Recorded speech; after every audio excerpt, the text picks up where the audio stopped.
ज्या जगातून तुकोबरायच्या तोंडाला लोकांनी काळं लागलं ते तुकोबराय. कोण तुकोबराय?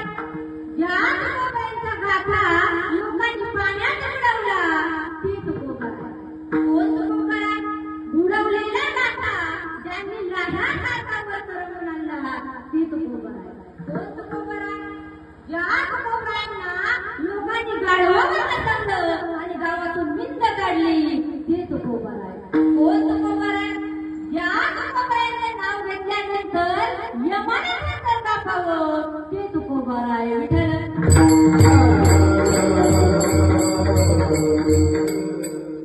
तुकाराम तुकाराम नाम घेता कापे यम. ज्या जगद्गुरु तुकोबरायांचे नाव घेतल्यानंतर यमाने नंतर कापावं. कुणी? यमानं. आपलं नाव घेतल्याच्या नंतर आपली बायको सुद्धा घाबरत नाही. कोण म्हणलं नाही? पण ज्या जगद्गुरु तुकोबरायांचं नाव घेतल्यानंतर यमाने नंतर कापावं ते तुकोबराय. विठ्ठल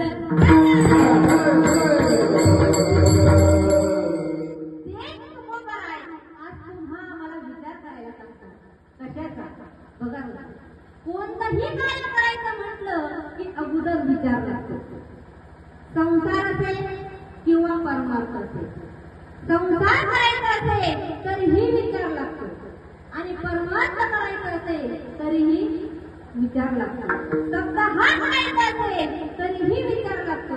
कोणतंही कार्य करायचं म्हटलं की अगोदर विचार लागतो.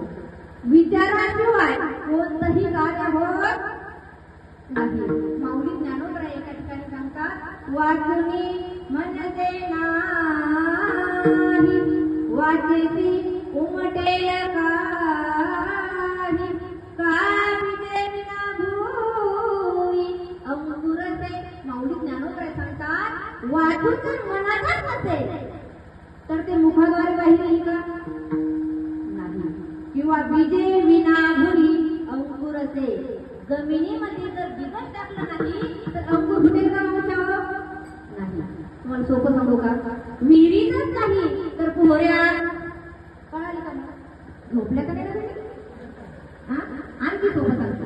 कपाटच नाही तर बसली चहा. चहा माहिती? प्रभाते कपदर्शन.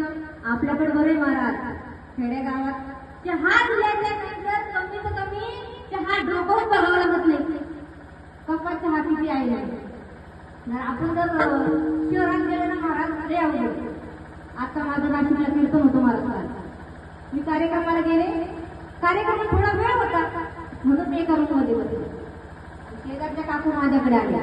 मला म्हणे, ताई चला ना आमच्या घरी चहा प्यायला. चला आमच्या घरी चहा प्यायला. तेवढे पाय लागले घराला. आता आमच्या पायाने आमच्या घरच वाटोळ व्हायला लागलं.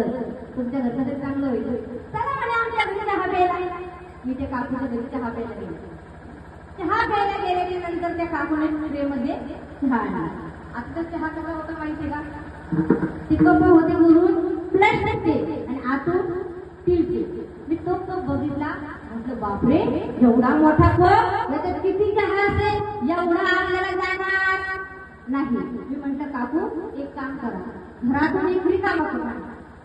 काकूने घरातून एक रिकामा कप आणला. मी माझ्या कपातला चहा त्या कपात टाकला. माझ्या कपातला चहा त्या कपात टाकला. पण परिणाम असा झाला, माझा जो चहाचा कप होता ना तोच रिकामा झाला. नंतर मला कळालं की कपामध्ये चहा कमी आहे. म्हणजे असं असतं, कप फक्त दिसायला मोठे असतात पण चहा बसत नाही. म्हणजे सांगायचं तुला एवढाच आहे की विचार केल्याशिवाय